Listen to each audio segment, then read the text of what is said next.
Bien, bonjour à tous. Merci de prendre place et merci à vous d'être venus nombreux ce matin. Nous allons donc commencer le cours 2012 consacré cette année à une révolution, le cerveau statisticien, la révolution bayésienne en sciences cognitives. Vous savez que les sciences cognitives sont une discipline en extraordinaire expansion, une discipline scientifique récente et qui, par le biais de méthodes expérimentales nouvelles en particulier, depuis les méthodes de la psychologie cognitive jusqu'aux méthodes plus récentes de la neuroimagerie, conduit chaque année à une moisson extrêmement féconde de résultats expérimentaux nouveaux. Mais cette année, j'ai décidé de consacrer le cours à une approche théorique, à un cadre théorique, plutôt qu'à des résultats empiriques spécifiques. Bien entendu, nous verrons des résultats empiriques, mais ceux-ci seront enchâssés dans ce cadre théorique, donc, de la notion du cerveau bayésien.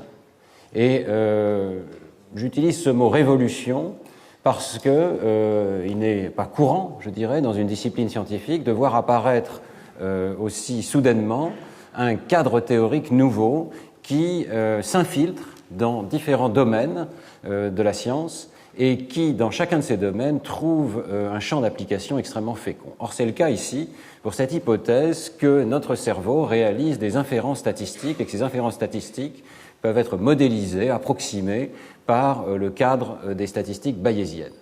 Vous savez que beaucoup de biologistes sont sceptiques sur l'idée qu'il puisse y avoir en neurosciences, en sciences cognitives, des théories générales. Ils sont sceptiques pour une raison très simple, c'est que notre cerveau n'est pas le résultat d'un processus d'optimisation parfait, il est le résultat du bricolage de l'évolution. L'évolution conduit évidemment à optimiser les systèmes dans une certaine mesure, mais elle le fait probablement en réponse à des problèmes de nature extrêmement différente, de perception, d'action, dans le domaine visuel, dans le domaine auditif, dans toutes les modalités sensorielles, et puis il y a des niveaux d'abstraction dans le cerveau humain qui sont particuliers pour le cerveau social, pour le domaine du traitement du langage, et donc, jusqu'à récemment, nous étions nombreux à penser qu'il n'y aurait peut-être pas de théorie générale du cerveau humain, mais qu'il y aurait autant de théories qu'il y a de domaines d'application particuliers de la perception, de l'action, etc.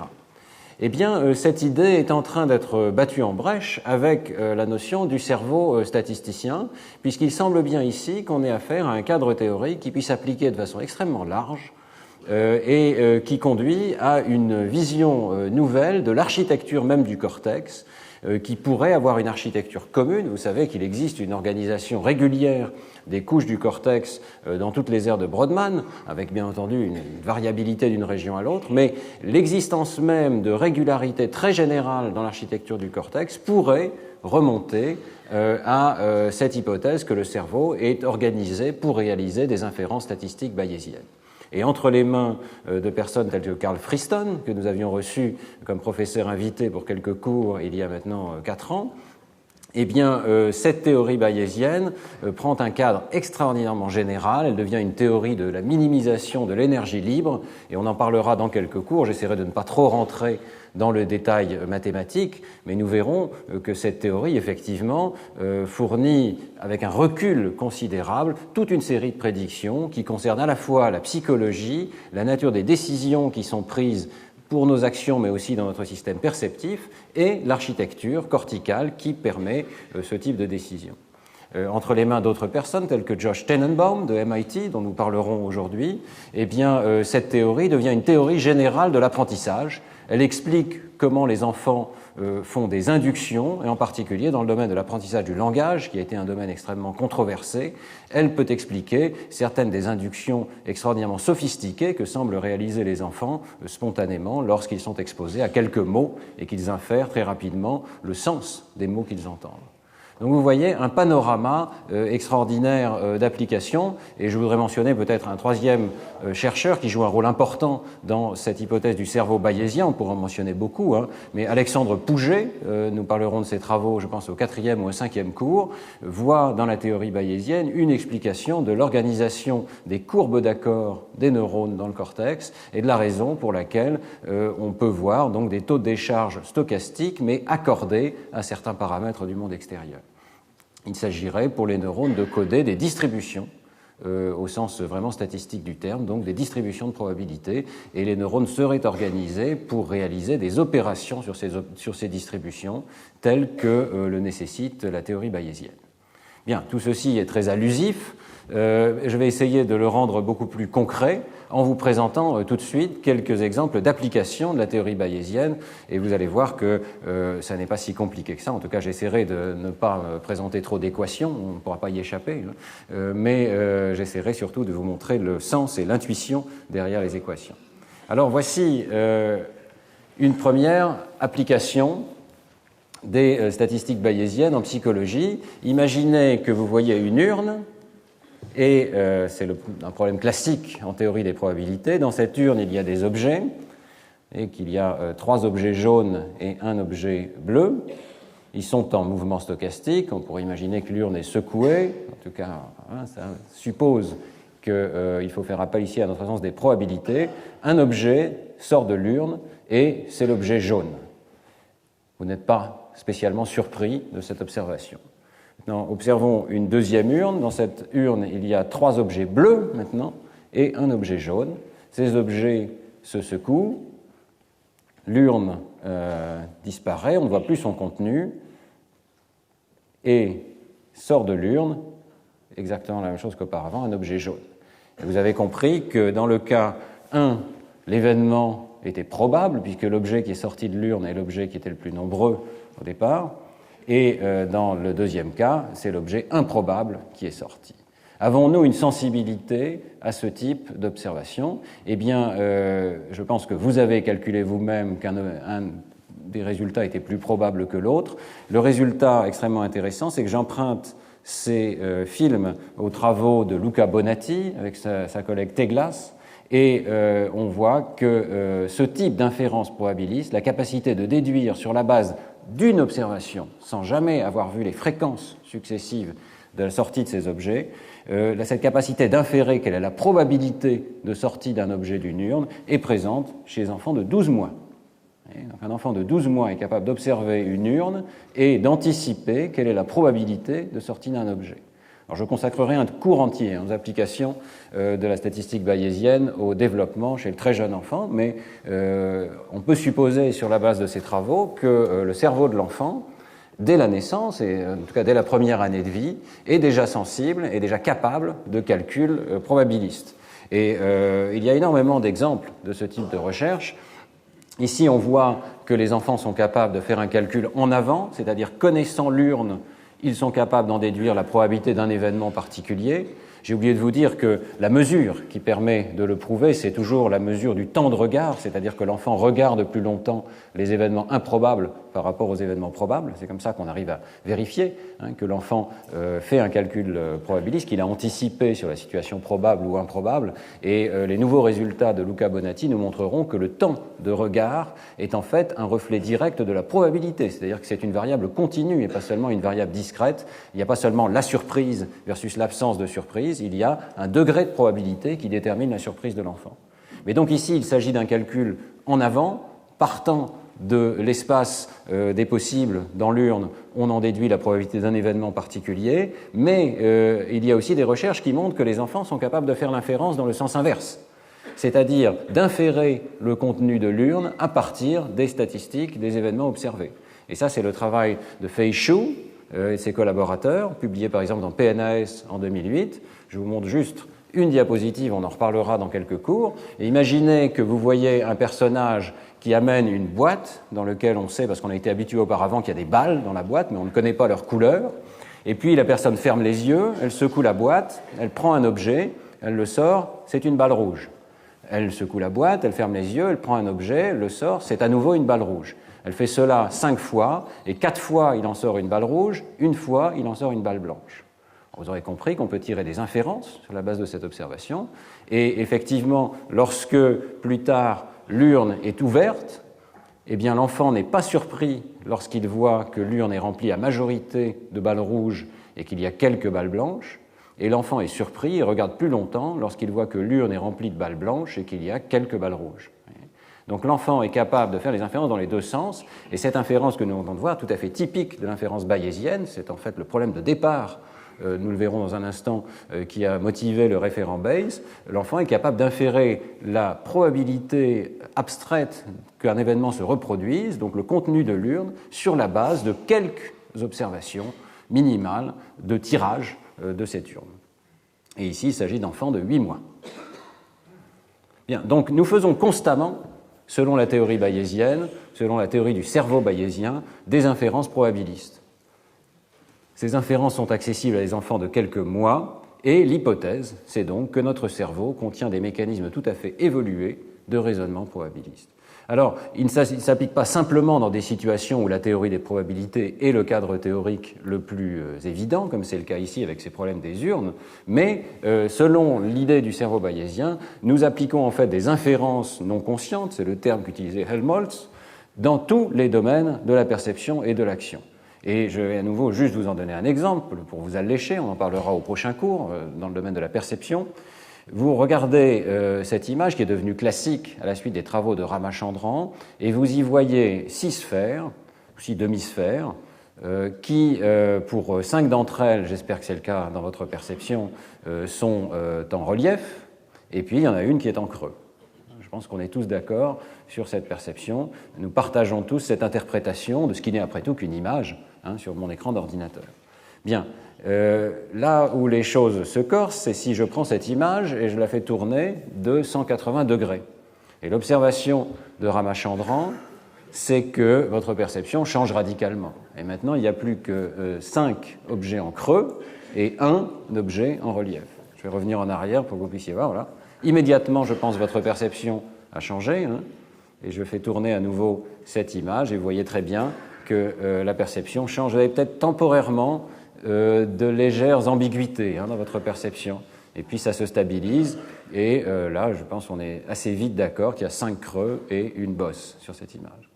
Alors, le fait de tourner cette image nous montre que, effectivement, la perception de départ était ambiguë. En réalité, on ne s'est pas rendu compte, mais l'image de départ était complètement ambiguë. Il y avait 2 interprétations possibles. Chacun de ces gradients, ce n'est rien d'autre que des gradients de niveau de blanc et de gris ici.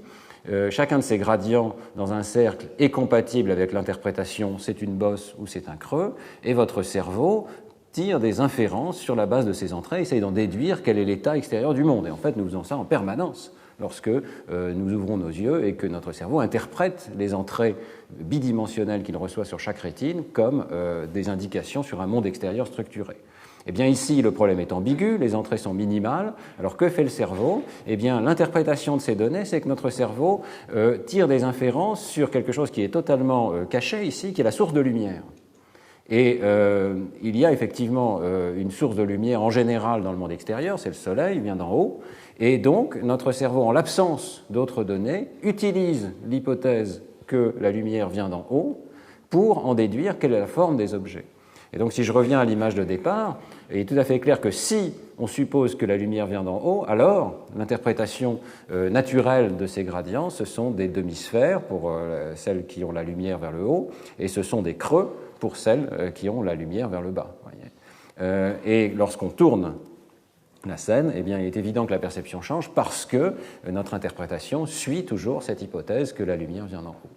Alors, il semblerait donc, et c'est l'interprétation des psychophysiciens qui ont étudié ces phénomènes de perception, que notre cerveau tire des inférences tout à fait hiérarchiques jusqu'à des niveaux qui sont tout à fait absents de l'image. Il n'y a pas dans cette image d'indication sur la source de lumière, mais notre cerveau tire des inférences et dispose d'a priori sur les états cachés du monde extérieur, y compris les sources de lumière. Nous verrons dans les cours suivants que s'il y avait des indices même partiel dans cette image sur l'existence d'une source de lumière, on pourrait renverser ce biais. Mais en l'absence d'indices, eh bien, notre cerveau va avoir une hypothèse a priori qui est que la lumière vient d'en haut. Nous verrons que la combinaison de ces a priori sur le monde extérieur et des indices qui sont issus de la perception se fait sous un mode bayésien. C'est-à-dire que notre cerveau, disposant d'informations perceptives ambiguës, réalise des inférences statistiques. Ces inférences statistiques respectent, dans une très large mesure, le cadre mathématique de la théorie bayésienne. Donc c'est là un deuxième domaine dans lequel la théorie va pouvoir s'appliquer. Mais on voit ici que si l'on suit cette idée, eh bien l'inférence statistique ferait partie des opérations élémentaires, automatiques, inconscientes de notre cerveau, qui seraient réalisées en parallèle, de façon massivement calculatoire, sur l'ensemble de la chaîne de la perception. Nous verrons dans les cours suivants qu'il n'y a pas que la perception qui peut s'interpréter dans ce cadre hiérarchique bayésien, mais que nos prises de décision dans le domaine de l'action, l'apprentissage du langage, la reconnaissance des mots, même des phénomènes très abstraits de la cognition, comme les inférences que nous pouvons tirer sur l'esprit des autres, ils pensent que je pense, que tu penses, etc., ce dont on avait parlé l'an dernier, la métacognition, eh bien, ces domaines peuvent aussi être modélisés par une approche bayésienne. Alors voilà un résumé des idées essentielles du cours de cette année. Je dois dire tout de suite d'ailleurs que ces idées sont tellement fortes et envahissent tellement différents domaines de la cognition qu'il est possible, je m'en rends compte en préparant ce cours, que ce cours s'étende sur 2 ans, parce que je pense vraiment qu'il s'agit là d'idées très importantes. Alors, première idée, donc, l'inférence bayésienne, c'est une théorie mathématique relativement simple, en tout cas dans ses fondements, qui caractérise le raisonnement plausible en présence d'incertitudes.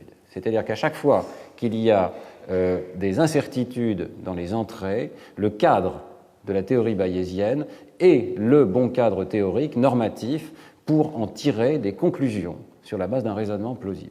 Alors nous verrons comment tirer des conclusions, et ce sera l'objet du cours d'aujourd'hui, d'expliquer un tout petit peu comment fonctionne cette théorie bayésienne. Jusqu'ici, ce sont des mathématiques et non pas des sciences cognitives.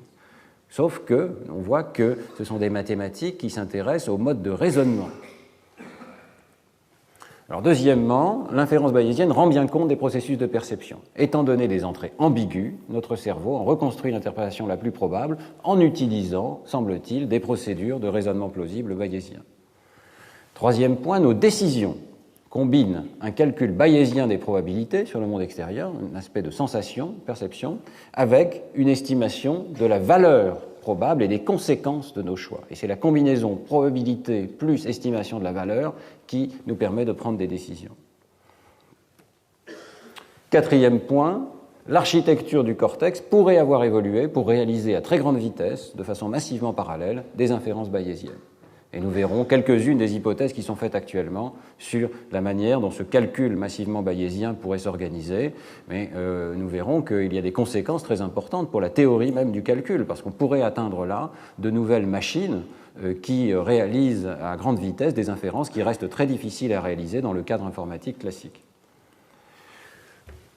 Autre point, l'algorithme utilisé pourrait expliquer la manière dont notre cerveau anticipe sur le monde extérieur. C'est un système qui génère des prédictions sur les états du monde extérieur, des prédictions probabilistes, et ces prédictions, confrontées au monde extérieur, génèrent des signaux qu'on appelle des signaux d'erreur ou des signaux de surprise, et donc ce cadre bayésien pourrait expliquer la manière dont notre cerveau répond à la surprise et propage des signaux d'erreur.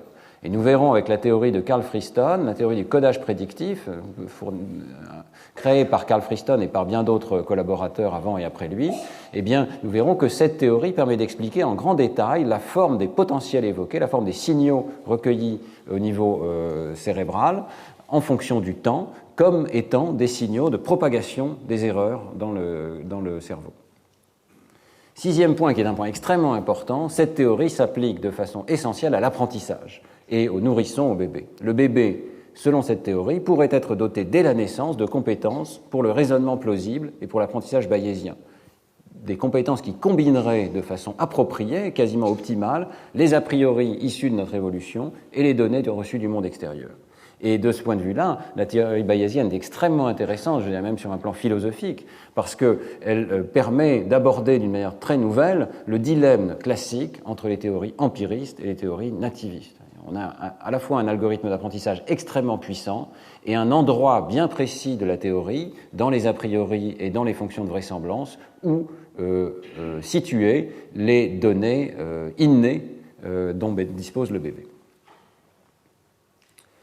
Dernier point, cette théorie ne s'applique pas seulement aux aspects psychophysiques de la perception et de l'action, mais à haut niveau cognitif, l'apprentissage du langage, la reconnaissance des mots, la théorie de l'esprit, pourrait également être mobilisée comme des inférences bayésiennes.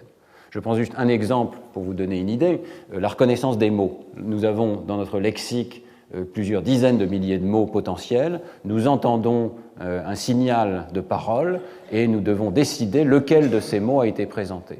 Eh bien, notre cerveau, pour ce faire, semble réaliser un calcul bayésien qui prend en compte la probabilité a priori que ce soit tel mot ou tel autre, c'est-à-dire la fréquence des mots dans le langage. Donc la théorie peut expliquer pourquoi il y a un effet de fréquence massif dans la reconnaissance des mots, et elle prend en compte évidemment la similarité de l'entrée avec chacun des mots qui sont disponibles dans notre lexique, et cela peut expliquer d'autres effets, nous le verrons, de voisinage, par exemple, des mots dans le lexique. Donc la compréhension du lexique mental, de la manière dont nous reconnaissons des mots, est en train d'être révolutionnée par la théorie bayésienne. Alors aujourd'hui, nous n'avons pas parlé de tous ces points, c'est une introduction générale au cours. Aujourd'hui, je vais essayer de vous expliquer comment fonctionne la théorie bayésienne et de vous illustrer la puissance potentielle de ces algorithmes bayésiens dans quelques exemples précis. Alors commençons par le révérend Thomas Bayes. Qui est Thomas Bayes, qui a donné son nom à la théorie bayésienne, et dont vous voyez ici un portrait présumé? Eh bien, il s'agit, comme beaucoup d'intellectuels du XVIIIe siècle, d'un personnage à la fois religieux et scientifique, un pasteur de l'Église presbytérienne et mathématicien, un petit peu comme Mersenne. Il étudie la logique et la théologie à l'université d'Édimbourg. Il est aussi d'une famille d'intellectuels et il publie de son vivant 2 ouvrages dont les titres, je mentionnerai que les titres, je ne les ai pas lus d'ailleurs, montrent bien ses doubles intérêts pour la théologie et pour les mathématiques et pour la science en général.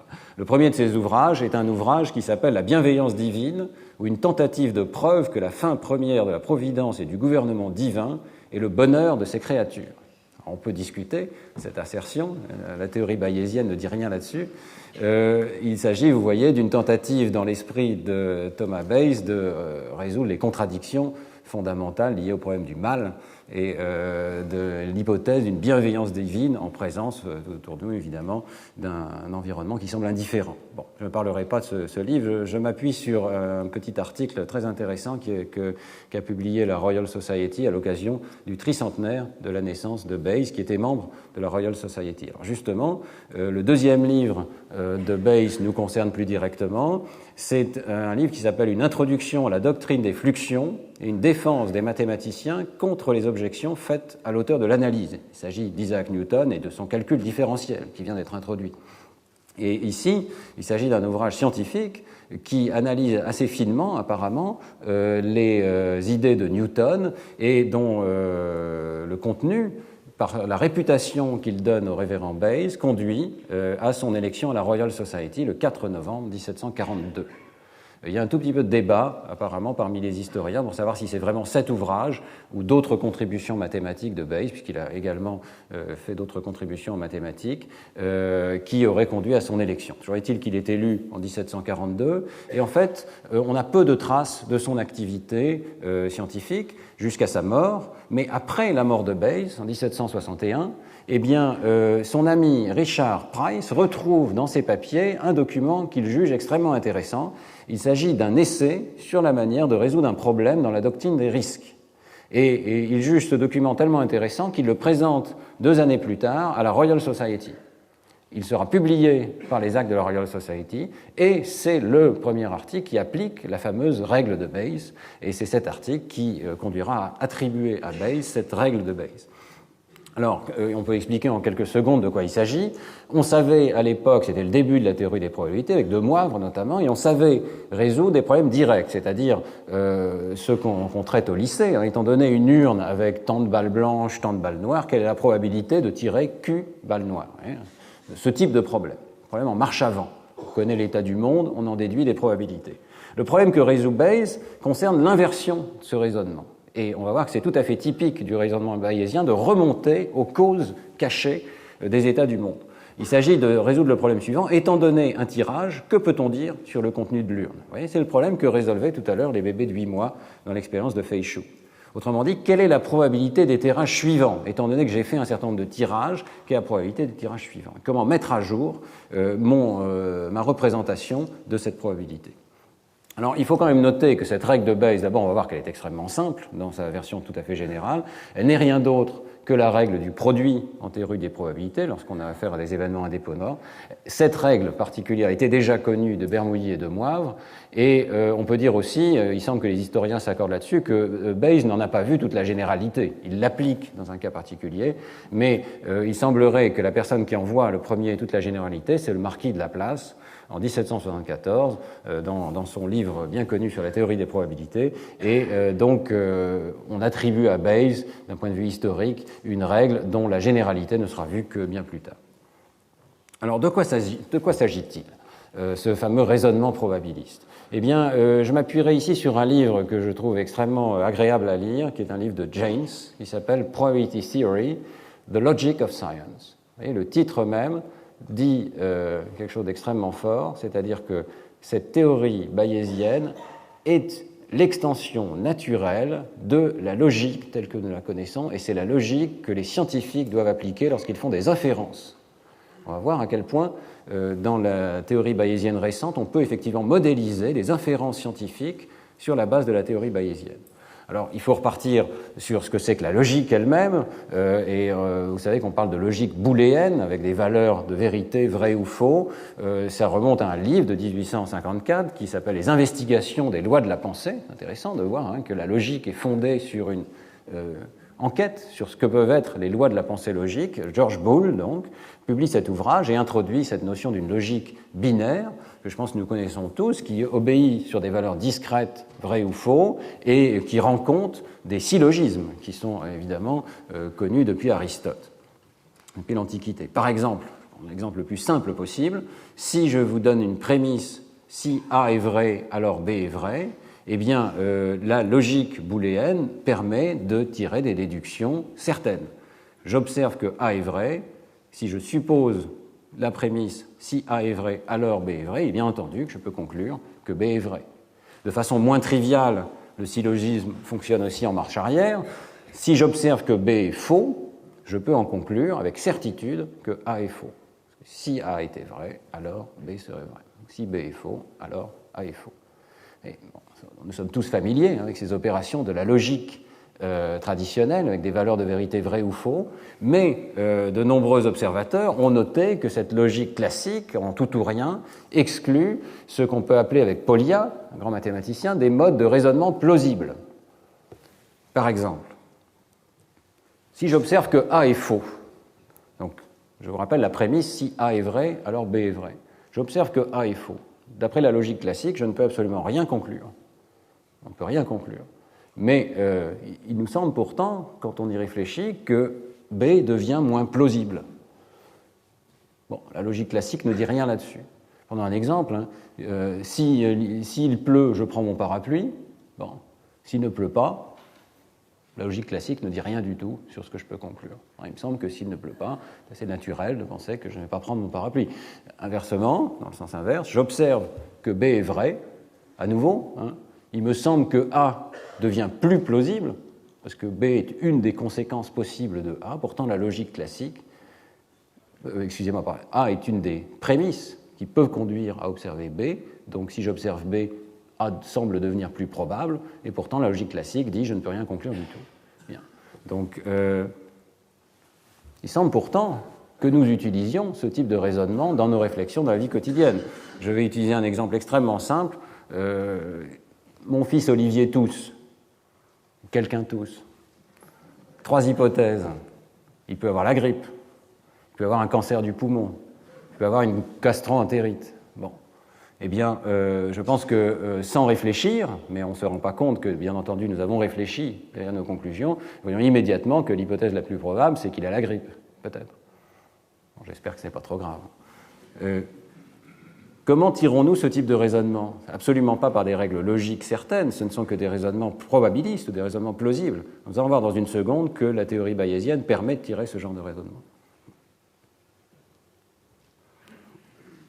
Pour tirer ce type de conclusion, il est nécessaire d'étendre les valeurs de vérité discrètes, vraies ou faux, à des plausibilités continues. Et il y a eu, tout au long du 19e et du 20e siècle, toute une réflexion sur la bonne manière de créer un système de raisonnement plausible qui fasse appel à des probabilités continues. Alors ces épisodes sont bien résumés dans le livre de Jaynes, et il montre ce qu'on appelle le théorème de Cox-Jaynes, qui était au départ introduit par Cox et repris par Jaynes. Il montre que sur la base de 3 critères mathématiques que doivent vérifier ces plausibilités, on peut en déduire un système axiomatique unique. Alors, ces critères mathématiques sont extrêmement faibles quelque part, ils sont assez évidents. Le premier, c'est que les degrés de plausibilité sont représentés par des nombres réels. Autrement dit, il y a une seule échelle numérique de plausibilité. Le deuxième point, c'est que ces valeurs doivent suivre des règles de bon sens.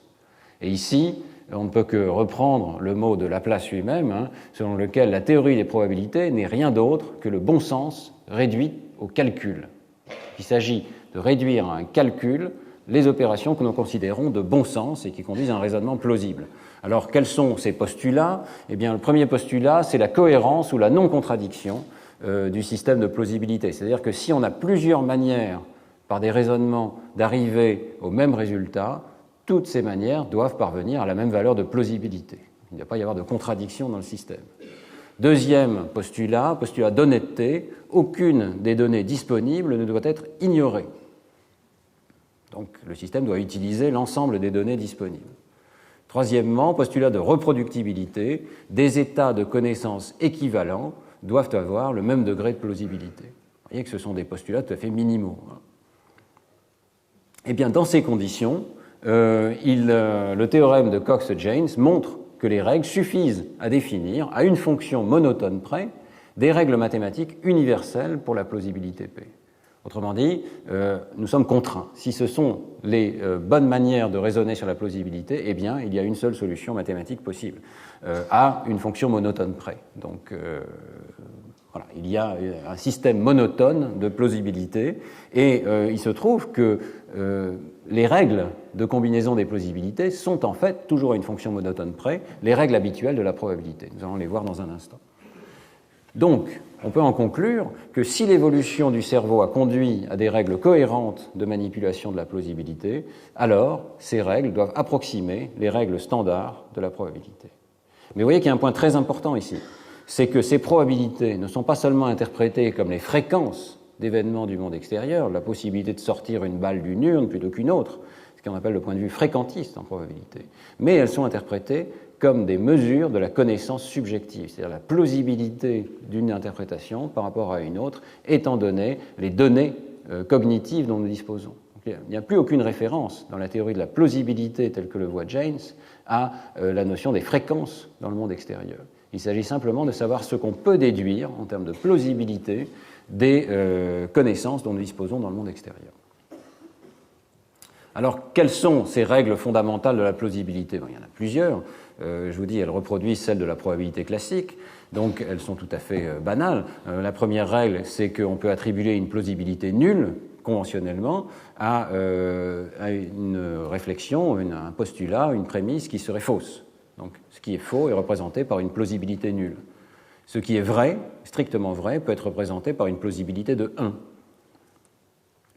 Lorsqu'on a n hypothèses qui sont mutuellement exclusives et tout aussi plausibles, et qu'on n'a aucune information pour décider entre elles, eh bien, la plausibilité de ces n hypothèses va être 1 sur n.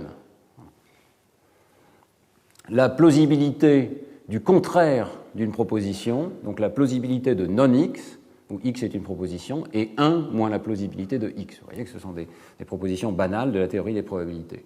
Et puis, il y a la règle fondamentale qu'on appelle donc la règle de Bayes, qui est que la plausibilité de l'intersection de deux propositions, c'est-à-dire que deux propositions simultanées soient vérifiées, la plausibilité donc de A et B peut être écrite soit comme la plausibilité de A sachant que B est vérifié, multipliée par la plausibilité de B, ou comme la plausibilité de B sachant A, multipliée par la plausibilité de A. Cette règle est un petit peu compliquée, mais c'est la règle fondamentale de la théorie bayésienne, et donc je vais essayer de l'expliquer un tout petit peu en détail. Elle est en fait assez facile à retenir si on pense à un diagramme de Venn. Donc là, on retombe dans la théorie des probabilités tout à fait classiques, du niveau, je dirais, du lycée. Considérons tous les états possibles du monde, on appelle cet ensemble univers oméga. Il y a à l'intérieur de ces états possibles du monde des états dans lesquels la proposition A est vraie, qu'on représente par un diagramme de Venn ici. Il y a d'autres états dans lesquels la proposition B est vraie, et il y a une intersection qui est tous les états du monde dans lesquels la proposition A et la proposition B sont simultanément vérifiées. Alors comment peut-on calculer la probabilité, dans ce cas particulier, de l'intersection de A et de B, donc la probabilité de A et B? Eh bien, on voit tout de suite qu'on a plusieurs manières de la calculer. On a deux manières très simples. La première, c'est de considérer d'abord la proposition A. Donc on va considérer que dans un premier temps, A est vérifié, donc avec une certaine probabilité, P de A. Et puis, dans un deuxième temps, à l'intérieur de l'ensemble A, eh bien, il se trouve que la proposition B est vérifiée. Donc, plausibilité de B sachant A multipliée par la plausibilité de A. C'est l'une des manières de calculer la plausibilité de l'intersection A et B. Puis vous voyez qu'on peut évidemment faire le calcul en faisant jouer à A et à B des rôles totalement symétriques, et donc on peut calculer la même valeur de probabilité en considérant B d'abord. Donc on rentre d'abord dans l'ensemble B avec une certaine probabilité, P de B, et ensuite à l'intérieur de l'ensemble B, on regarde la probabilité de A sachant B. D'où l'équation de Bayes. C'est aussi simple que cela, c'est très facile à retenir. Alors, je voudrais simplement souligner qu'il s'agit ici que d'un aide-mémoire. Je suis revenu à une interprétation fréquentiste, élémentaire, avec des diagrammes de Venn qui consistent à compter combien d'états tombent dans l'état A, dans l'état B ou dans l'intersection A et B. Les règles mathématiques qui gouvernent la plausibilité, comme on l'a vu auparavant, restent valables avec la même loi de Bayes, même pour des assertions A et B qui ne sont pas décomposables en états élémentaires, dans lesquels on peut compter les sorties des urnes, etc., mais restent valables donc pour n'importe quelle valeur de la plausibilité de A et de B. Et ça, c'est le point tout à fait essentiel. Donc on oublie l'interprétation fréquentiste, on est en train d'avoir une théorie générale de la représentation de la plausibilité cognitive de certaines assertions. Alors que permet la règle de Bayes? Elle permet des raisonnements à la fois en avant et en arrière. La théorie des probabilités telle que vous l'avez sans doute apprise au lycée, telle qu'elle est enseignée, est surtout utilisée pour calculer la probabilité d'une observation étant donné certaines hypothèses sur l'état du monde. Ce type de problème, vous le connaissez tous. En voici un. Voici une urne qui contient 3 boules noires et 7 boules blanches. On tire successivement sans remplacement 2 boules. Quelle est la probabilité de tirer 2 boules noires? Bon, alors vous savez qu'on peut utiliser les règles classiques de la probabilité. La première boule a une certaine probabilité qui est en fait 3 boules noires sur 10. Et une fois qu'on a enlevé une boule noire, il en reste 9, dont 2 sont noires et 7 sont blanches. Donc la deuxième probabilité est de 2 sur 9, et on en déduit la probabilité finale de 1/15 d'avoir observé dans ces tirages 2 boules noires. Ça, c'est un raisonnement en marche avant. On connaît les états du monde, on en déduit la probabilité d'un événement particulier, d'un tirage particulier. Ce qui est particulier à la théorie bayésienne, c'est qu'on peut faire ce raisonnement en marche arrière, qui était l'objet du mémoire de Bayes au départ. C'est-à-dire que les observations et les hypothèses jouent des rôles strictement symétriques et que rien n'empêche d'utiliser les équations de Bayes pour inverser totalement le procédé. C'est-à-dire raisonner de cette manière-là, étant donné les observations que j'ai faites, quelle est la probabilité de l'hypothèse H et de chaque hypothèse que je peux avoir sur l'état du monde extérieur. On va appliquer la règle fondamentale de Bayes, que je réécris ici, avec les données D et les hypothèses H. Et donc, la probabilité de D sachant H fois la probabilité de H est égale à la probabilité de H sachant D fois la probabilité de D. Et donc, je peux remanier cette équation et j'arrive à une forme tout à fait fondamentale ici, qui est que la probabilité de l'hypothèse connaissant les données, ayant observé certaines données, est proportionnelle à la probabilité des données étant donné l'hypothèse fois la probabilité de l'hypothèse. Donc, P de H sachant D est proportionnel à P de D sachant H fois P de H. Alors, que nous dit cette équation? Eh bien, on peut regarder ces différents termes. Le terme le plus à droite, P de H, c'est la probabilité qu'on appelle en anglais prior, c'est ce qu'on appelle la probabilité a priori en français, de l'hypothèse H. C'est-à-dire la probabilité de cette hypothèse, ou la plausibilité de cette hypothèse, avant même d'avoir les données D. Sans avoir observé la moindre donnée, on peut imaginer que certaines hypothèses sont plus plausibles que d'autres. Alors, il est important de bien comprendre ce terme a priori. Il ne s'agit pas d'un sens kantien, c'est-à-dire de données qui seraient rigoureusement indépendantes de l'expérience. L'hypothèse H elle-même a peut-être émergé d'autres données antérieures que nous aurions enregistrées. Voilà. C'est la valeur de nos hypothèses, la valeur de plausibilité de nos hypothèses H avant d'avoir reçu la donnée D. Ensuite, nous avons la probabilité a posteriori qui apparaît à gauche de cette équation. Donc c'est une fois qu'on a observé les données D, sachant D, quelle est la nouvelle plausibilité de H. La plausibilité de H sachant D. Eh bien, cette probabilité a posteriori, donc, on va pouvoir la calculer avec la règle de Bayes. Alors, il est important à nouveau de bien comprendre le terme a posteriori. Ça ne veut pas dire nécessairement au sens temporel du terme. Ça veut simplement dire si on prend en compte les données D, on les avait peut-être depuis longtemps, mais si on prend en compte les données D, quelle est la bonne manière de réviser nos croyances sur l'hypothèse H. La règle de Bayes nous dit comment réviser nos croyances. Alors, le terme clé ici de proportionnalité, c'est ce qu'on appelle la vraisemblance de H, c'est-à-dire la plausibilité ou la probabilité d'observer les données D, étant donné que l'hypothèse H est vraie. Et vous voyez que ça, c'est intéressant, parce qu'il est plus facile, en général, de connaître ce terme, donc de plausibilité des données étant donné l'hypothèse, que de connaître le terme de gauche. En général, si on a une certaine hypothèse qui est bien formulée, on est capable d'en déduire la probabilité de faire certaines observations. Eh bien, la règle de Bayes nous permet d'utiliser cette connaissance pour inverser le procédé et, étant donné les observations, remonter à la plausibilité des hypothèses. J'espère que tout ceci n'est pas trop trivial pour ceux d'entre vous qui connaissent cette théorie. Je m'excuse, ce sont des choses très très simples, mais après tout assez profondes. Alors, un exemple qualitatif de raisonnement bayésien. Je reviens à mon exemple de tout à l'heure. Quelqu'un tousse, mon fils Olivier tousse. 3 hypothèses. Il a la grippe, il a un cancer du poumon, il a une gastro-entérite.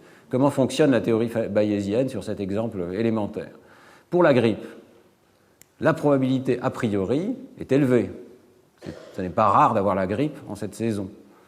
La vraisemblance est élevée également, c'est-à-dire que la probabilité des symptômes toussés, étant donné qu'on a la grippe, est quelque chose d'assez élevé. Il est fréquent qu'on tousse quand on a la grippe. Donc les deux termes de l'équation sont relativement élevés et la plausibilité de l'hypothèse grippe est donc assez élevée. Pour l'hypothèse 2, cancer du poumon, la vraisemblance est élevée. Il est fréquent, peut-être encore plus fréquent que pour la grippe, que lorsqu'on a un cancer du poumon, on tousse. Par contre, la probabilité a priori est faible. Il est peu probable qu'une personne qui se mette à tousser, a priori, d'emblée, ait d'un cancer du poumon, vous voyez. Donc le produit des deux va nous dire que la plausibilité finale est faible. Pour la gastro-entérite, c'est l'inverse. La probabilité a priori est élevée, il est fréquent, malheureusement, d'avoir une gastro-entérite, mais tousser ne fait pas partie des symptômes plausibles de la gastro-entérite. Donc la probabilité des données toussées, étant donné l'hypothèse gastro-entérite, est assez faible, et le produit des deux va être assez faible. Et donc, on voit qu'on peut expliquer cette espèce d'intuition immédiate que nous avons que la grippe est l'explication la plus plausible, comme le résultat d'un mini-calcul, tout à fait élémentaire ici évidemment, sur ces plausibilités. Au passage, notez qu'on a utilisé un critère particulier ici, qui est de regarder la plausibilité finale, le terme de gauche, la plausibilité de l'hypothèse étant donné les données. C'est ce qu'on appelle un critère de maximum a posteriori hypothesis, c'est-à-dire la plausibilité finale a posteriori. On n'a pas utilisé ce qu'on appelle le critère de maximum de vraisemblance, qui constituerait à maximiser uniquement la plausibilité des données étant donné l'hypothèse. Il est très important de considérer à la fois la probabilité a priori de la maladie ici et la vraisemblance des symptômes étant donné l'hypothèse particulière. Il faut considérer le produit des deux. Il faut savoir qu'il y a un certain nombre d'erreurs statistiques qui sont commises parce qu'on oublie de prendre en compte la probabilité a priori des maladies. On y reviendra dans un instant. Ça s'applique tout à fait directement au raisonnement probabiliste dans le cas notamment des décisions médicales. Alors, quelques remarques sur cette fonction de vraisemblance. Donc, c'est une fonction qui nous dit la plausibilité des données étant donné l'hypothèse. Mais c'est une fonction mathématique, vous voyez, à deux variables ici, cette plausibilité. Il y a D et il y a H. Et si on considère cette fonction comme une fonction de H, c'est-à-dire qu'on passe en revue les différentes hypothèses avec des données fixes, eh bien, c'est ce qu'on appelle la fonction de vraisemblance, likelihood en anglais. Alors, cette fonction ordonne les hypothèses. Elle nous permet de donner une idée numérique, quantitative, avec une fonction de plausibilité monotone, des mérites relatifs de ces différentes hypothèses, étant donné les données que nous avons reçues. La vraisemblance n'est pas une probabilité, ça c'est important à comprendre, parce que simplement sur le plan mathématique, l'intégrale sur h de cette fonction ne vaut pas 1. Donc on ne peut pas l'interpréter directement comme une probabilité. C'est une plausibilité qui nous donne des indications relatives sur la valeur des différentes hypothèses. Prenons un exemple. Si on joue à pile ou face avec une pièce truquée, imaginez que quelqu'un vous amène une pièce et vous dit « Ah, on va jouer à pile ou face, tu vas voir, c'est très amusant, je jette la pièce et si c'est pile, je gagne, si c'est face, c'est toi qui gagne. » Vous avez peut-être un petit peu de suspicion parce que normalement c'est un jeu au hasard et si un ami vous propose de jouer à ce jeu, peut-être qu'il a une pièce truquée qui lui permet de gagner plus souvent. Effectivement, vous jouez avec lui et plusieurs fois de suite, c'est lui qui gagne. Quelle est la probabilité qu'il soit venu avec une pièce truquée? Eh bien, la théorie bayésienne permet de raisonner sur ce genre de situation, où on inverse le processus, donc on raisonne sur la probabilité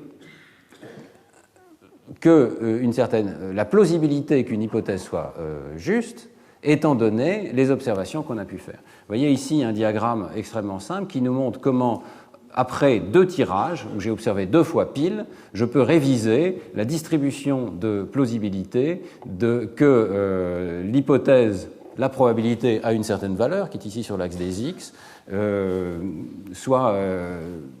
voilà, on voit ici sur ce diagramme, je reprends, on voit sur ce diagramme la plausibilité finale de l'hypothèse. La probabilité de la pièce est 0,6 ou 0,7 ou 0,8 ou 0,9 en fonction des observations 2 fois pile. Et que si j'ai observé 2 fois pile, le plus plausible, c'est que la pièce soit une pièce truquée dans laquelle elle tombe toujours sur pile. Néanmoins, il y a une distribution de plausibilité, vous voyez, qui est continue, et il n'est pas du tout peu plausible que la pièce soit en fait une pièce tout à fait normale avec une probabilité de 0,5. Si j'avais observé 2 fois pile et 1 fois face, cette distribution changerait, cette fonction de vraisemblance changerait, et la vraisemblance de chacune de ces hypothèses serait modifiée.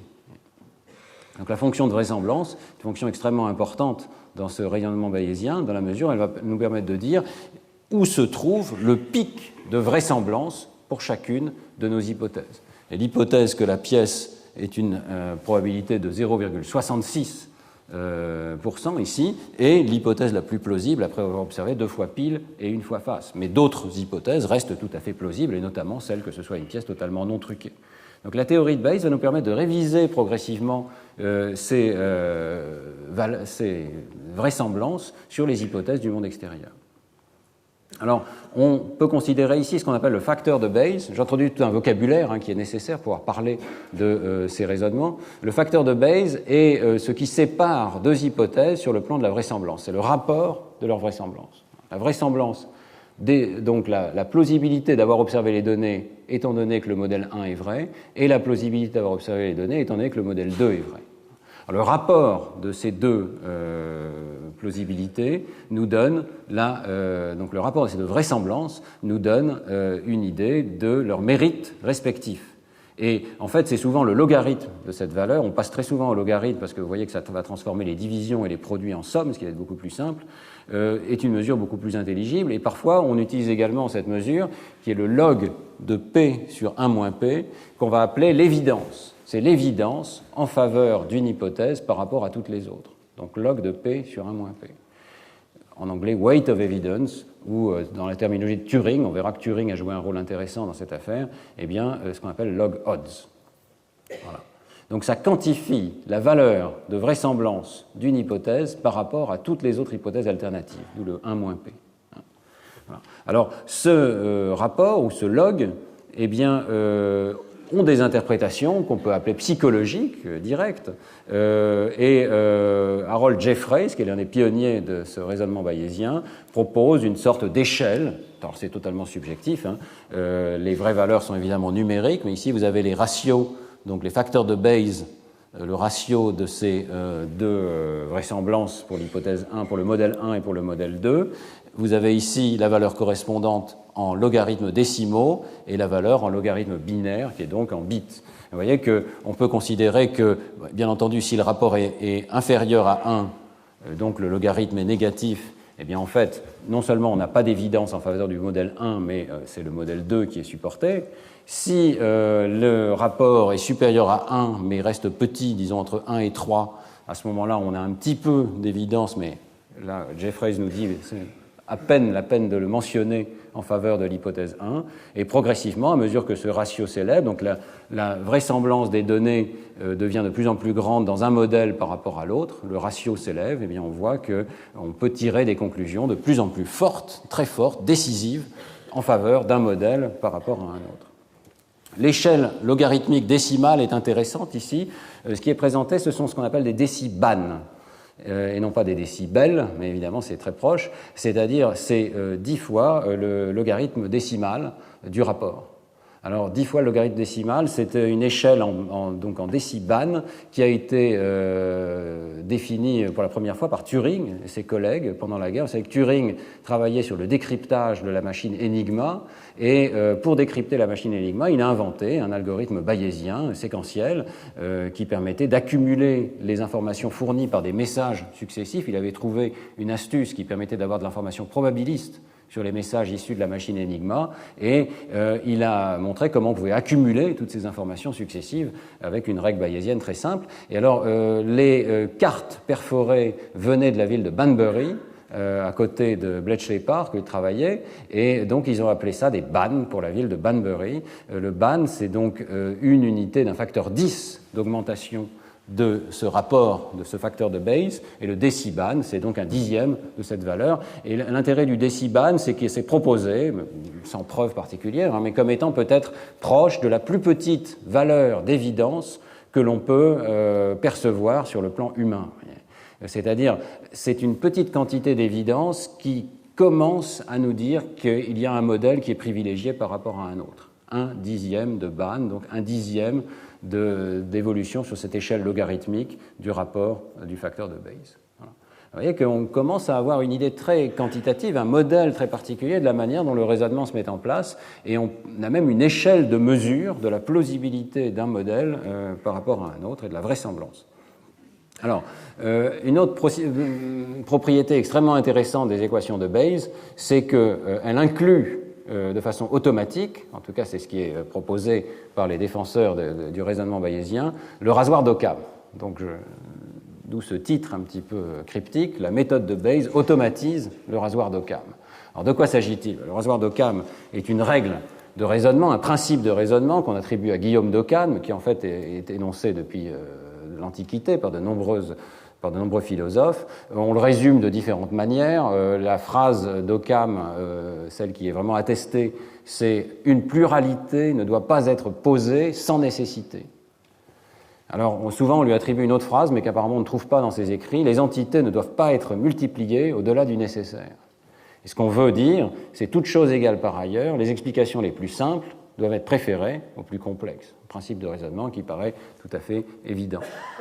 Alors, Jaynes, dans son livre, que je vous recommande, explique que le raisonnement bayésien en tant que logique de la science inclut automatiquement ce rasoir d'Occam, c'est-à-dire cette manière, on appelle ça un rasoir parce que c'est une manière de trancher entre deux hypothèses, et on va toujours choisir la plus simple, celle qui fait le moins d'hypothèses, celle qui fait appel au moins de paramètres, plutôt que celle qui fait appel à des hypothèses plus compliquées. Alors pourquoi le raisonnement bayésien inclut automatiquement le rasoir d'Occam? En fait, il y a plusieurs raisons, et ce qu'on appelle rasoir d'Occam semble, dans la théorie bayésienne, se rapporter à plusieurs raisons. Je veux dire que je n'ai pas trouvé une discussion absolument claire de ce point, donc je vous livre ce que j'ai compris des origines possibles du rasoir d'Occam dans la théorie bayésienne. D'abord, il faut considérer l'espace des paramètres disponibles à chaque modèle. Imaginez que vous ayez deux modèles possibles d'un fait scientifique. Dans le premier modèle, il n'y a aucun paramètre libre. Vous avez directement un seul modèle qui fait la prédiction et vous observez effectivement ces données qui étaient prédites par le modèle. Dans le deuxième modèle, vous avez un paramètre libre, ou peut-être deux paramètres libres, ou trois paramètres libres, et une valeur particulière de ces paramètres prédit effectivement finement les observations que vous avez faites. Bon, pourquoi vous allez privilégier le premier modèle par rapport au second? Eh bien, dans le cadre bayésien, il faut calculer l'intégrale sur toutes les valeurs des paramètres de la plausibilité d'observer les données, étant donné le modèle et cette valeur particulière des paramètres. Alors, même si le pic qui est atteint, donc le pic de vraisemblance est le même qu'un autre modèle qui a moins de paramètres, vous voyez que cette intégrale va diluer la vraisemblance. Je m'exprime de façon la plus intuitive possible. Hein. Et donc, plus l'espace des paramètres de la recherche est grand, plus on va avoir une intégrale au sens bayésien du terme qui va être diluée dans cet espace des paramètres, et plus finalement le facteur de Bayes en faveur du modèle avec beaucoup de paramètres va être pénalisé par rapport à un modèle avec une valeur moindre du paramètre. Bon, j'essaie d'exprimer ça de la façon la plus simple possible, mais ce que ça veut dire, c'est qu'automatiquement, dans les équations de Bayes, il y a une compensation qui est introduite qui pénalise les modèles dans lesquels il faut chercher à travers un vaste espace de paramètres avant de trouver la valeur qui correspond aux données observées. Et les modèles avec peu de paramètres sont donc privilégiés automatiquement par cette intégrale qui existe dans les équations. Alors, il y a d'autres sources possibles du rasoir d'Occam dans la règle de Bayes. D'après Jeffreys, il serait naturel, de toute façon, dans tous les cas, de supposer, au niveau même de la probabilité a priori, donc le terme de droite des équations de Bayes, de supposer que les modèles avec un plus grand nombre de paramètres ont une probabilité a priori moindre. Bon, j'ai mis un point d'interrogation parce que là, je trouve qu'on n'est plus dans le cadre strictement mathématique de la théorie de Bayes, on est dans une sorte de méta-théorie dans laquelle on dit, a priori, il faudrait pénaliser les modèles qui ont un espace plus grand de paramètres. Alors, il me semble que ce que dit Jaynes, c'est qu'en fait, c'est automatique dans les équations. Nous verrons quand même que dans beaucoup de modèles mathématiques, par exemple ceux de Josh Tenenbaum, eh bien, il est tout à fait naturel de supposer que les modèles plus compliqués sont pénalisés et ont une plausibilité a priori moindre. Il y a un dernier point, c'est que la vraisemblance elle-même peut varier. Et donc, de ce point de vue-là également, il se peut que nous ayons affaire à un modèle qui fait une prédiction extrêmement précise sur l'espace des données et aucune autre prédiction, mais juste celle de nos données. Donc, les données, dans le cadre de ce modèle, ont une vraisemblance tout à fait élevée. Alors qu'un autre modèle, qui est illustré ici par une distribution plus plate, prédit les données qu'on a observées, mais fait également d'autres prédictions avec d'autres valeurs de paramètres particulières. C'est une autre manière, si vous voulez, d'expliquer le premier point. Eh bien, comme on n'a pas le choix, il faut que cette probabilité d'observer les données étant donné l'hypothèse est une intégrale de 1 à travers l'espace de toutes les données possibles. Ça veut dire que le modèle qui fait une prédiction extrêmement précise va avoir nécessairement une vraisemblance de ces données étant donné le modèle, qui va être plus élevé qu'un modèle qui ne fait pas de prédiction précise. Donc ça correspond très bien à notre intuition, qui est que si nous observons, nous avons un champ de données possible, vous voyez, qui est l'axe des X ici sur ce graphe. Nous faisons une observation bien particulière. Et cette observation entre pile dans les prédictions d'un modèle qui avait des prédictions extrêmement précises. Nous considérons, et la règle de Bayes soutient ce raisonnement, que ce modèle est beaucoup plus validé, l'hypothèse 1 ici, qu'un autre modèle alternatif qui faisait également cette prédiction, pour lequel cette observation rentrait dans les prédictions, mais qui faisait également toute une série de prédictions alternatives possibles, avec d'autres valeurs, peut-être des paramètres. Donc vous voyez que, spontanément, la règle de Bayes va intégrer cette idée de sélection du modèle qui est le plus contraint, qui a le moins d'hypothèses possibles, qui a le moins de paramètres possibles, qui fait les prédictions les plus précises possibles. C'est intéressant ici de voir qu'on retrouve des raisonnements qui sont tout à fait élémentaires, qu'on considère comme intuitifs, mais on a une raison mathématique pour lesquelles cette intuition peut être valide. Peut-être on peut mentionner au passage ici le mot de Laplace, puisque Laplace joue un rôle tout à fait essentiel dans le développement de cette théorie des probabilités et dans ce qu'on appelle le raisonnement bayésien. On aurait presque pu l'appeler raisonnement laplacien. Et alors vous savez que Laplace faisait des hypothèses, mais pas trop, et il y a cette anecdote tout à fait célèbre qui est que lorsqu'il présente son livre sur la mécanique céleste à Napoléon lui dit « Ah oui, mais c'est curieux, vous n'avez pas mentionné l'hypothèse divine, vous n'avez pas eu besoin. » Alors Laplace lui répond superbement « Eh bien, sire, je n'ai pas eu besoin de cette hypothèse. » Et c'est un mot tout à fait célèbre de Laplace. Alors, il semblerait que Lagrange, à qui on rapporte ce mot, répond à Napoléon l'hypothèse divine est une hypothèse extrêmement précieuse, intéressante et qui a des conséquences bien particulières. Et il y a un deuxième mot de Laplace qui dit oui, l'hypothèse divine explique tout. Comme elle explique tout, on n'en a pas besoin. Elle n'explique rien en réalité. Et c'est exactement le modèle qui est ici, c'est-à-dire une hypothèse qui explique tout, en réalité, ne sera jamais privilégiée par le mode de raisonnement bayésien. Autrement dit, il faut prendre des risques, il faut qu'un modèle prenne des risques et fasse des prédictions particulières pour qu'il puisse être privilégié par le raisonnement bayésien. On retrouve aussi ici, évidemment, des idées tout à fait classiques en philosophie des sciences, qui sont qu'un modèle doit quelque part être falsifiable. Un modèle non falsifiable ne peut pas être sélectionné par cette approche du raisonnement bayésien. Alors, il nous reste peut-être une dizaine de minutes pour la fin de ce cours. Je ne pourrai pas traiter tous les points que je voulais traiter, on continuera la semaine prochaine, mais les points que je viens de vous énoncer sont tout à fait élémentaires en théorie bayésienne, et s'il n'y avait que ça dans la théorie bayésienne, je pense que vous jugeriez cette théorie extrêmement pauvre, et elle se contente simplement d'expliquer peut-être certains de nos modes de raisonnement conscients. Mais ce qui est beaucoup plus intéressant, c'est que cette théorie peut également expliquer des inférences très profondes que nous réalisons, souvent de façon non consciente, lorsque nous structurons mentalement des données. Et ici, je fais référence pour la série de diapositives qui suit aux travaux de Josh Tenenbaum, qui publie l'an dernier un article très important dans Science qui décrit comment faire croître un esprit, how to grow a mind. Comment faire grandir un esprit, les statistiques, la structure et l'abstraction interprétées dans le cadre de la théorie bayésienne.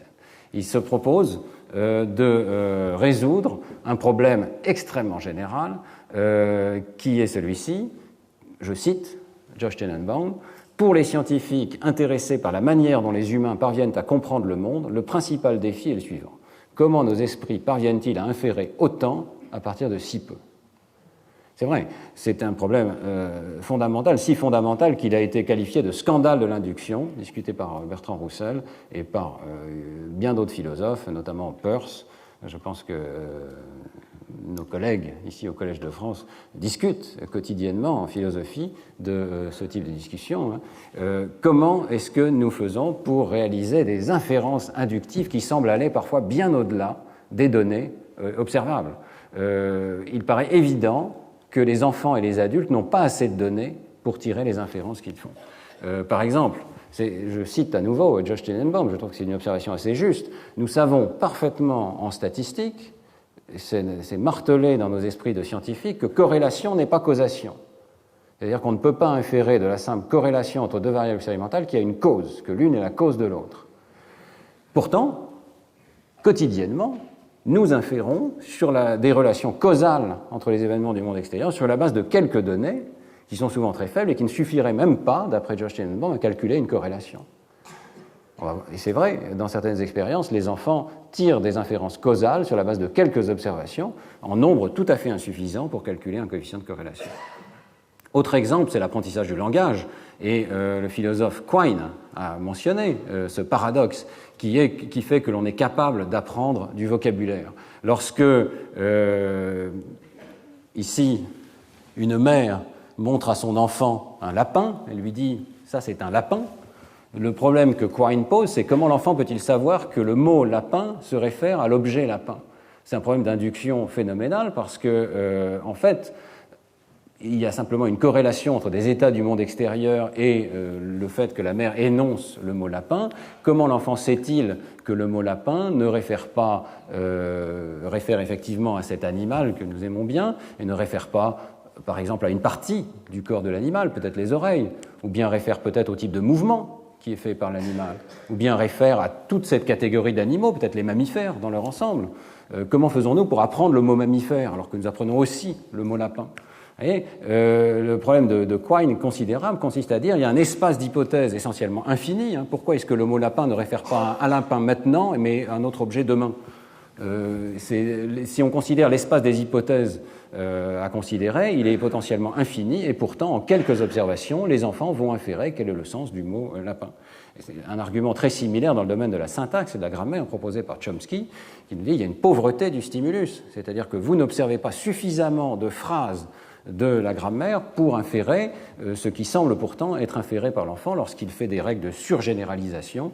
Il tire des règles de grammaire de données qui sont en nombre trop faible, et donc la conclusion de Chomsky, c'est qu'il doit avoir une grammaire universelle, il doit avoir un système extrêmement structuré de représentation avant même d'avoir été exposé aux données du monde extérieur. Oh, c'est un problème qui a vraiment divisé les philosophes, mais aussi les sciences cognitives, vous voyez, qui a conduit à des solutions extrêmement extrêmes, celle de Chomsky, qui est un nativisme vraiment extrême, versus celle des connexionnistes, qui ont dit non, des algorithmes d'apprentissage simples nous permettent d'inférer la structure des données. Alors qu'en est-il exactement? Eh bien, Tenenbaum propose d'éclairer ce scandale de l'induction par la théorie bayésienne et de montrer qu'en fait, dans la théorie bayésienne, on peut résoudre ce problème de l'induction. Et il nous montre que des inductions rapides peuvent être interprétées dans le cadre de la théorie bayésienne. Alors ça, ici, il prend un exemple très simple tiré des analyses de l'apprentissage du langage. Supposez que vous appreniez une langue étrangère et vous allez apprendre le sens du mot tufa. Et on vous montre des exemples de tufa, c'est tout ce que vous voyez. Donc, je tire cette figure de l'article de Tenenbaum, vous voyez un premier tufa, c'est cet objet étrange, voilà un deuxième tufa, et voilà un troisième tufa. Alors maintenant, vous allez voir d'autres objets, et il s'agit de dire si ce sont des tufas ou pas. Est-ce que ceci est un tufa? Oui? Je crois que le consensus, c'est plutôt oui. Est-ce que ceci est un tufa? Non. Est-ce que ceci est un tufa? Non. On peut continuer, hein, celui-ci? Oui? Celui-ci? Voilà. Alors voilà le tableau entier des tufas et des non-tufas, et vous avez tous répondu avec un grand consensus. Vous voyez que les carrés entourés de bleu sont les carrés où les sujets ont généralisé le mot tufa, et les autres sont des objets de complexité similaire, mais on juge que le mot tufa ne s'applique pas. Donc vous avez réalisé en ce moment même le scandale de l'induction. Vous avez tiré des conclusions excessives sur la base de 3 données. Donc, comment vous avez fait? Eh bien, la théorie de Josh Tenenbaum, c'est que nous avons implicitement, lorsque nous regardons ces objets, une métrique qui se met en place qui est une métrique arborescente. C'est-à-dire que nous calculons les similarités entre les objets sur la base des arbres. Et vous voyez l'arbre ici que l'on peut tirer de façon assez automatisée hein, de la perception des objets que je vous ai présentés. Et alors, Josh Tenenbaum dit que l'apprentissage du langage fonctionne selon des hypothèses arborescentes. C'est-à-dire que les hypothèses dans le lexique mental que vous allez considérer pour mettre en regard avec les mots que vous recevez sont des hypothèses de catégories au sein de ces arbres. Alors, au sein de cet arbre, par exemple, on pourrait considérer qu'il peut y avoir un mot qui réfère à cet exemplaire particulier, qu'il y a un mot qui va référer à ces 2 objets particuliers, qu'il y a un autre mot qui pourrait référer à ce nœud de l'arbre, ou à celui-ci, ou à celui-ci. Chaque nœud de l'arbre est une catégorie potentielle pour le lexique mental. Et ceci peut, à ce moment-là, être formalisé totalement dans la théorie bayésienne. Les hypothèses à considérer, le champ d'hypothèses, sont les branches de l'arbre. L'a priori, d'après Tenenbaum, est proportionnel à la hauteur de la branche, c'est-à-dire qu'a priori, on va privilégier des branches relativement basses, mais la vraisemblance repose sur l'hypothèse que les exemplaires sont tirés au hasard à l'intérieur de la catégorie. Ça, c'est un point très important. En fait, c'est ça qui permet de faire marcher la machine d'inférence dans le domaine de l'apprentissage du langage. Ce qu'on veut dire par là, c'est qu'on considère que les tirages aléatoires, plutôt les exemples qui nous ont été proposés de tufa sont des tirages aléatoires de la catégorie concernée. Voyez. Donc, ceci est un tufa, ceci est un tufa, est un tufa. Ça signifie qu'en fait, on a eu des tirages aléatoires de toute une catégorie de tufa possibles. Alors, si tufa faisait référence à l'ensemble de tous ces objets particulier, eh bien, ce serait une coïncidence tout à fait étrange que tous ces objets soient survenus sur la partie gauche de l'arbre. Vous voyez, la probabilité d'observer un tufa particulier est diluée par la taille tout à fait grande de l'arbre qui vous est présenté sur cet écran ici, et donc la plausibilité, la probabilité d'observer un tufa particulier, étant donné que tufa veut dire l'ensemble de tous ces objets, est tout à fait faible. Elle est beaucoup plus élevée si l'hypothèse est que les tufas sont cette catégorie particulière d'objets. si l'hypothèse c'est que les tuffas réfèrent à cette branche particulière de l'arbre, alors la probabilité d'observer un tufa particulier est 1 sur le nombre de membres de cette catégorie, et donc plus élevée que pour la grande catégorie de départ. Vous voyez que l'hypothèse bayésienne va éliminer des inférences qui ne sont pas compatibles avec les données. Par exemple, ce n'est pas possible que les tufas réfèrent uniquement à cette branche, puisque j'ai de l'évidence que les tufas sont également présents dans cette branche particulière de l'arbre. Mais l'hypothèse minimale qui rend compte de mes données, c'est que le mot tufa réfère à cette branche particulière de l'arbre, et ça prédit exactement le pattern de généralisation que vous avez vous-même réalisé. Je ne rentre pas dans le détail du modèle, mais je pense que vous avez compris l'essence du procédé. C'est que notre cerveau va réaliser un calcul sur les différentes hypothèses possibles. Il y a un espace des hypothèses possibles qui est organisé sous forme d'un arbre, et la règle de Bayes nous permet de choisir l'hypothèse minimale compatible avec le rasoir d'Occam sur le sens du mot que nous avons reçu. Et d'après Josh Tenenbaum, c'est exactement ce que fait l'enfant lorsqu'il acquiert son lexique. S'il entend le mot chien ou le mot lapin, il peut considérer transitoirement l'hypothèse que le mot lapin se réfère à l'ensemble des mammifères, mais il voit dans cette inférence non consciente que si c'était le cas, alors il devrait observer également d'autres situations où le lapin fait référence à d'autres objets. La probabilité que toutes ces observations soient concentrées dans une catégorie donnée rend l'hypothèse que le lapin se réfère à cet animal particulier beaucoup plus plausible que l'hypothèse que le mot lapin se réfère à l'ensemble de tous les mammifères, par exemple. Donc un calcul probabiliste permet de rendre compte d'observations élémentaires sur l'apprentissage du langage. Dans les 3 minutes qui suivent, je vais juste vous donner un petit aperçu de ce que nous continuerons la semaine prochaine. Le propre de Josh Tenenbaum et de ses collègues, c'est de travailler dans le domaine de l'informatique théorique tout autant que des sciences cognitives et de montrer la puissance de ces idées bayésiennes à des niveaux beaucoup plus élevés. Et donc, ils vont nous montrer que le raisonnement bayésien peut s'appuyer sur des modèles génératifs beaucoup plus compliqués que l'arbre que je viens de vous présenter.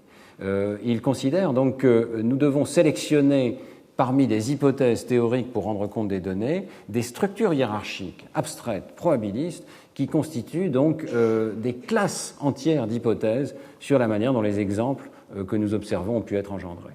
Et donc notre cerveau entretiendrait une série d'hypothèses d'un grand degré d'abstraction. Et en particulier un article de Kemp et Tenenbaum en 2008 dans PNAS, qui est un article vraiment d'informatique théorique, montre comment la règle de Bayes permet de choisir automatiquement parmi un ensemble d'hypothèses qui concernent des arbres, des projections, des graphes orientés, des surfaces. On va le voir dans un instant. L'espace des hypothèses est très vaste, mais la règle de Bayes continue de s'appliquer pour sélectionner parmi toutes ces hypothèses celles qui s'appliquent le mieux aux données.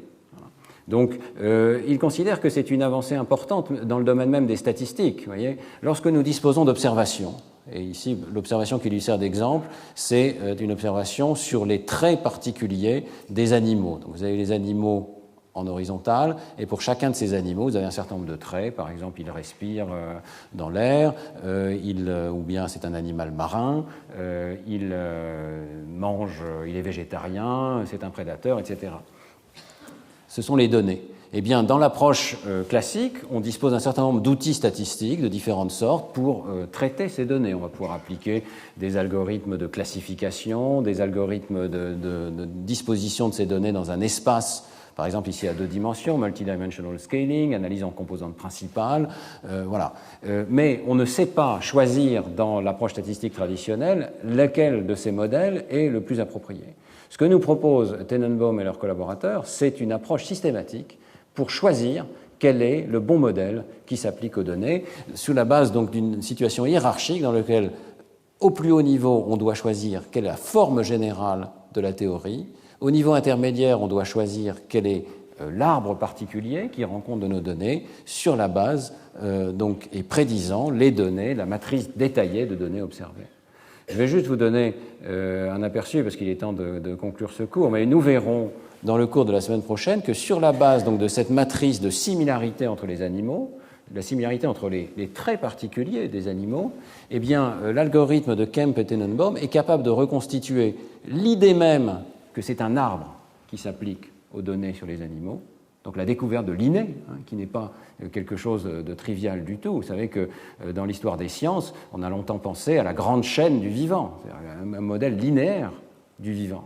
Et ici, l'algorithme découvre, parmi un espace d'hypothèses possibles, c'est l'hypothèse arbre qui est la plus appropriée. Et si vous regardez les propriétés détaillées de cet arbre, vous verrez que l'algorithme a découvert beaucoup d'autres propriétés de classification de ces animaux. Il découvre que les mammifères doivent être placés dans une catégorie particulière, mais il a un petit peu de problème avec la baleine et le dauphin, exactement comme ont pu avoir les scientifiques. Il découvre que les oiseaux doivent se situer dans un coin particulier, etc. etc.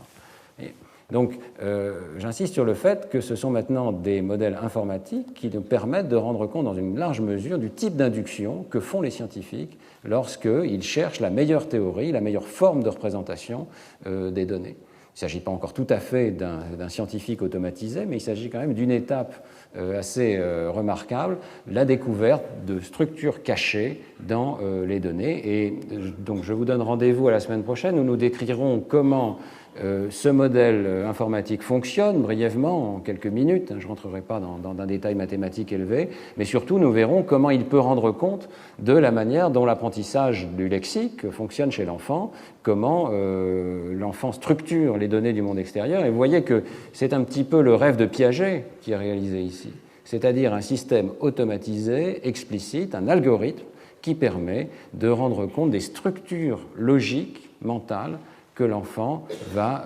découvrir sur la base des données du monde extérieur. Ça nous donne une idée du potentiel assez fort, je dirais, de cette théorie bayésienne. Je vous donne rendez-vous la semaine prochaine pour le découvrir. Merci de votre attention.